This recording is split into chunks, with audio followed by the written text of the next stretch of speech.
Hello everyone, welcome back to my YouTube channel Audina Tania. Jadi, if you are new here, hi, my name is Audina Tania. Jadi, gue itu faith-based content creator. Di sini tuh aku akan men-share seputar kehidupanku berjalan bersama Tuhan dan semoga bisa menginspirasi teman-teman yang juga lagi struggle atau lagi butuh inspirasi buat berjalan bersama Tuhan. And now welcome to Curcol sama Bapak series. Nah, ini series yang gue baru bikin banget ya. Jadi minggu lalu tuh baru baru bikin banget gitu ya si series ini, dan semoga di series ini tuh uh, kita bisa kayak ngobrol-ngobrol seputar masalah kehidupan. Mungkin kalian lagi berbeban berat atau lagi banyak masalah. Nah, nanti kita discuss di series ini bakal banyak banget topik-topik seputar masalah kehidupan dan relevansinya sama firman Tuhan lah ya. Aku akan bawain itu. Hari ini aku bakal bahas sedikit topik yang cukup berat. Mungkin lagi teman-teman alami juga, dan unfortunately gue lagi ngalamin minggu ini, yaitu insecurity. Jadi, mmm, aku juga bakal curcol sedikit kejadian di minggu ini, kenapa aku bisa mengalami insecure, padahal aku kira tuh aku udah bahagia kan, kayak di episode minggu lalu tuh aku kayak udah bahagia bla bla bla bla bla bla bla, tapi tiba-tiba Satan attacks me spiritually gitu loh. Kayaknya mungkin setan gak suka sama gue, jadi gue diserang bagian bagian situ lah. Itu mungkin insecure itu salah satu kelemahan gue ya, yang Tuhan belum remove di diri gue, tapi Tuhan mau aku berjalan bersama-sama untuk melawan rasa insecure itu. Nah, jadi, aku harap cerita kali ini yang aku bakal ceritain nih habis ini, bisa menolong kamu juga yang mungkin lagi merasa insecure, terus merasa useless, merasa nggak special terutama ya, dan merasa kayak, kok, gue punya label tertentu gitu ya. Oke, let's get started.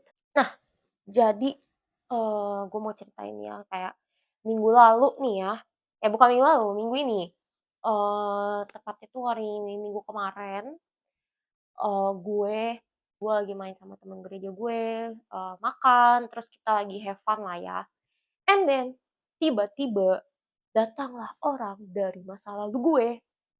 Orang ini tuh dulu, eee, pernah kayak terakhir, ya maksudnya aku pernah punya hubungan sama orang ini, dan terakhir terakhir itu dia sempet kayak bilang, aku itu gak spesial, eee, dan aku itu kayak, mmm, gak laku gitu ya, karena, aku punya standar ketinggian gitu. Nah, terus, pas aku ketemu orang ini, eee, dia udah, ya dia tatap-tatapan sama aku gitu.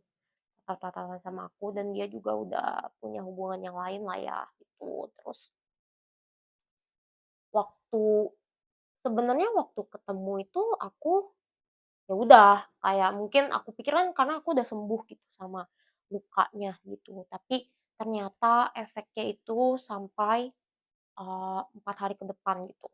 4 hari ke depan aku kayak kepikiran terus sama kata-kata yang pernah orang orang itu, katain ke aku gitu. Cuman sebenarnya aku kayak udah, ya udahlah ya, aku mau bahas itu bukan aku kayak bermaksud kayak jelek orang itu, tapi, eee, ya aku tahu sebenarnya dia pernah berkata seperti itu karena, dia pun mengalami insecure gitu, insecurity, sehingga mungkin waktu itu dia, projecting-nya tuh ke aku gitu dengan mengeluarkan kata-kata seperti itu. Nah, jadi selama 4 hari ke depan setelah aku ketemu orang itu tuh aku kepikiran, terus rasanya itu aku, nggak bisa lepas gitu ya sama, perkataan itu, kayak tuduhan-tuduhan itu. Aku tiap hari aku kayak ngerasa nggak spesial, terus kayak, "Kamu tuh nggak spesial."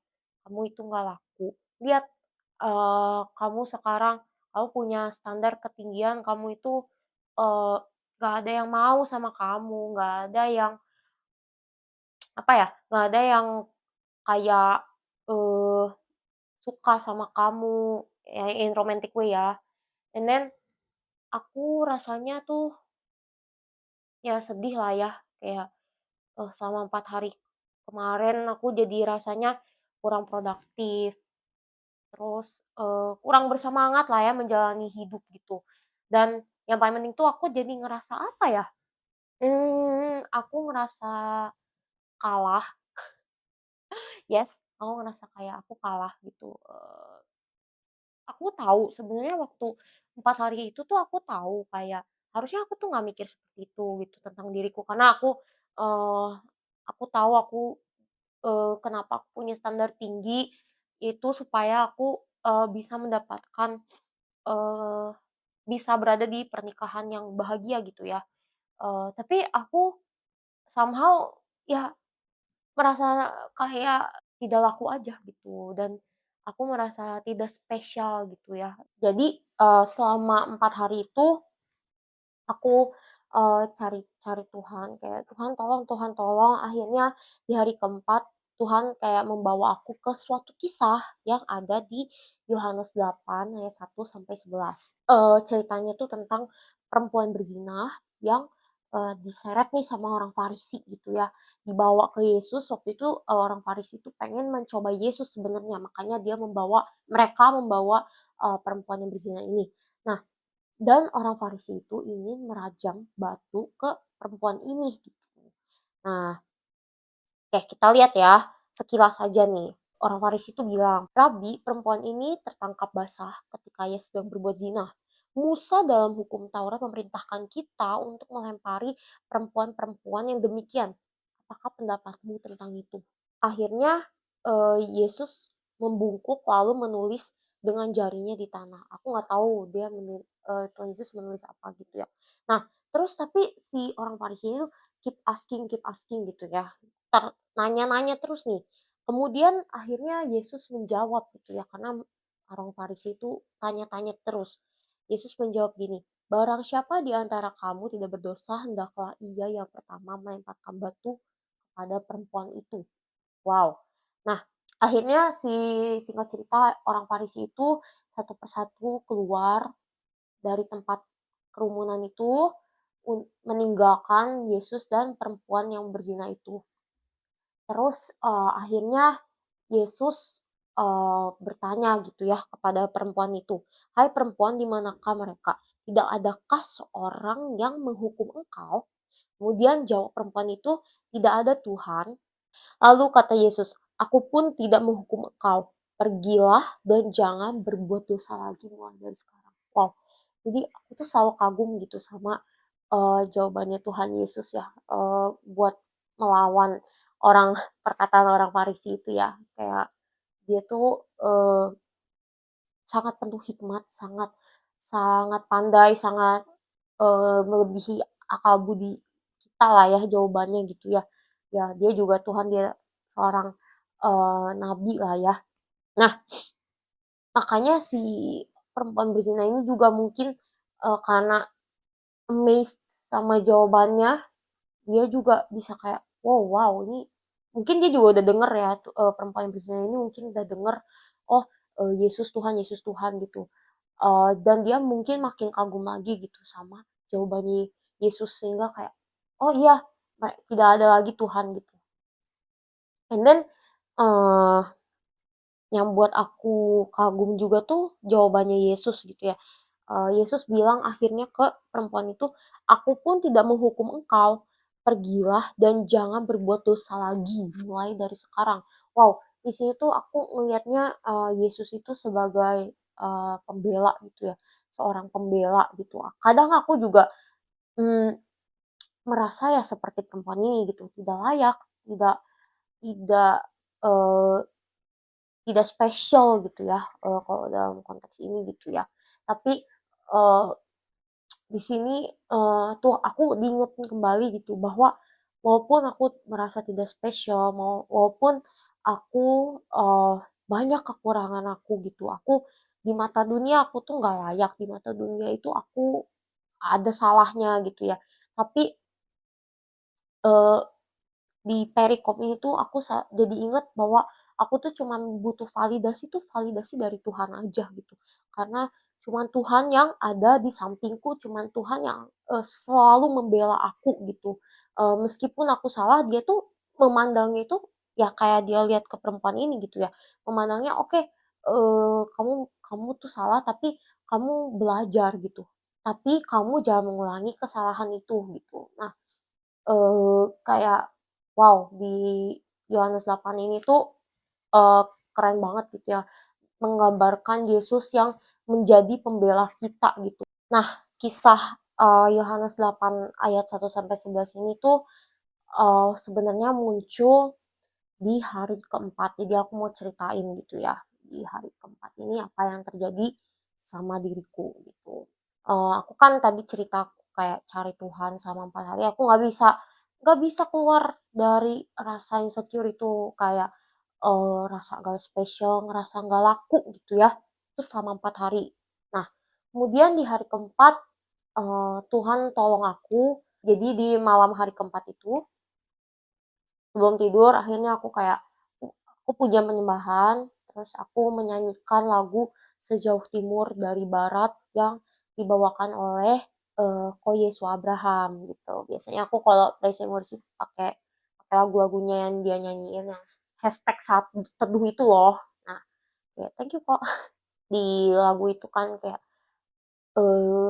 Ko Yesua tuh kayak mengeluarkan kalimat kayak gini, Tuhan Engkau nggak pernah takut sama kegagalanku, Tuhan Engkau nggak pernah takut sama kelemahanku. Jadi itu di awal lagu dia kayak ngomong kayak gitu ke Yesuanya. Terus di situ aku nangis banget. Terus di tengah pujian penyembahan itu Tuhan tuh kayak ngasih ngasih vision ke aku. Jadi aku tuh orangnya visual banget sehingga kalau misalnya aku biasa pujian penyembahan pasti aku uh, dapat vision gitu, selalu dapat vision gitu ya. Nah, di pujian penyembahan itu aku dapat vision ya ini di Yohanes 8 ini yang ayat 1-11 itu. Aku memposisikan diriku sebagai uh, perempuan yang berzina itu, terus aku merasa kayak si orang-orang Farisi itu yang hendak merajam batu ke aku dan sambil berkata kayak, "Kamu gak spesial, kamu gak laku." Pokoknya aku ngerasanya ada di posisi si perempuan itu aja. Terus di vision aku itu aku lagi kayak gini nih, aku lagi kayak nunduk ke tanah terus aku nyembah Yesus. Terus Yesus tuh kayak ngangkat aku, kayak nolongin aku, terus dia di vision aku tuh kayak dia dia kayak meluk aku, kayak ngelindungin aku gitu dari segala macam tuduhan yang dikasih uh, sama orang Farisi ini gitu. Di situ aku nangis itu, aku mulai nangis kayak, oh Tuhan, thank you for your love, thank you validasinya, buat validasi darimu Tuhan, aku nggak butuh lagi validasi dari orang lain gitu. Terus kemudian Tuhan kayak membawa aku kayak ke vision yang lain gitu, tiba-tiba aku ingat satu gambar yang ini, di mana aku memposisikan diriku itu sebagai domba yang hitam ini dan ya di situ aku kayak apa ya aku rasanya kayak domba yang gak spesial ini kayak aku rasanya tuh kayak Tuhan mencari aku banget. Kemudian dari gambar ini tuh aku kayak diingetin lagi sama Tuhan memori dimana saat aku uh, I got so emotional di sini. Hmm, aku kayak dibawain ke memori dimana saat Tuhan temuin aku lagi gitu. Dia tuh meninggalkan 99 domba yang lain gitu demi cari seorang yang kayak aku gitu, seorang yang dulu apalagi tahun lalu udah jauh sama Tuhan meskipun aku pelayanan tapi aku hidupnya jauh sama Tuhan. Terus Tuhan mau bela-belain nyari aku, Tuhan mau bela-belain istilahnya meninggalkan yang 99 for the one like me gitu. And then di situ baru aku kayak ngerasa spesial lagi gitu. Oh wow, aku tuh nggak butuh ya ternyata validasi dari orang, gua nggak bodo amat orang mau ngomong apa, tapi ada satu pribadi yang menganggap aku tuh spesial, menganggap aku itu berharga gitu. Tuhan kayak menganggap aku tuh berharga sampai dicariin loh itu. Nanti aku bakal ceritain kapan-kapan kisahnya, kayak Tuhan tuh nyariin aku gitu, selalu beribu-ribu kali aku tuh menjauh, tapi beribu-ribu kali juga dia tuh ngejar aku gitu. Dia yang nyari aku entah lewat apapun itu, pasti selalu eh, kayak dia mau catch aku lagi. Ayo balik, ayo balik, ayo balik. Ibarat aku sebagai domba yang aku domba bodoh gitu ya. Dan kalau domba misalnya gak ada gembalanya, dia bisa jalannya kemana aja, bisa masuk jurang, kayak bisa diterkam singa gitu. Tapi sang gembala itu pasti nyariin domba yang satu, dan yang domba yang seronggongan itu tuh ditinggalin gitu demi satu orang uh, yang hilang ini, karena dia itu spesial. Jadi so teman-teman yang kayak lagi ngerasa insecure, nggak ngerasa spesial, atau pernah mungkin dibuang sama orang tuanya, atau ditolak waktu di dalam kandungan, aku tahu banget teman-teman ada yang pernah mengalami itu semua. You don't need validation dari someone else. Engkau itu berharga, engkau itu benar-benar di mata Tuhan. Wah, Tuhan tuh sangat cinta banget sama kalian. Satu persatu dia tahu, dia ukir nama kalian di hatinya. Dia bahkan udah ngasih anaknya gitu ya, ngasih Tuhan Yesus buat diri kalian supaya kalian itu nggak mati. Dan itu udah the highest validation menurut aku ya, validasi yang paling tinggi gitu, cinta cinta yang paling tinggi. Jadi kita itu udah nggak butuh uh, cinta lagi dari orang gitu, nggak peduli apa kata dunia, nggak peduli apa kata orang-orang sekitarmu. Engkau itu berharga dan dicintai Tuhan banget. So, makasih banget udah dengerin podcast Curcol sama Bapak kali ini. Kalau kalian merasa diberkati oleh podcast kali ini, kalian boleh share podcast ini ke teman-teman yang lagi membutuhkan, dan juga boleh komen kalau misalnya kalian ada request doa, atau kalian boleh ada request topik yang mau dibahas di podcast ini, boleh banget, boleh kasih komen. Dan juga jangan lupa like and subscribe supaya aku boleh semakin semangat membuat podcast ini, dan kalian juga nggak ketinggalan gitu sama episode-episode selanjutnya. Oke, bye. God bless you all. See you next week.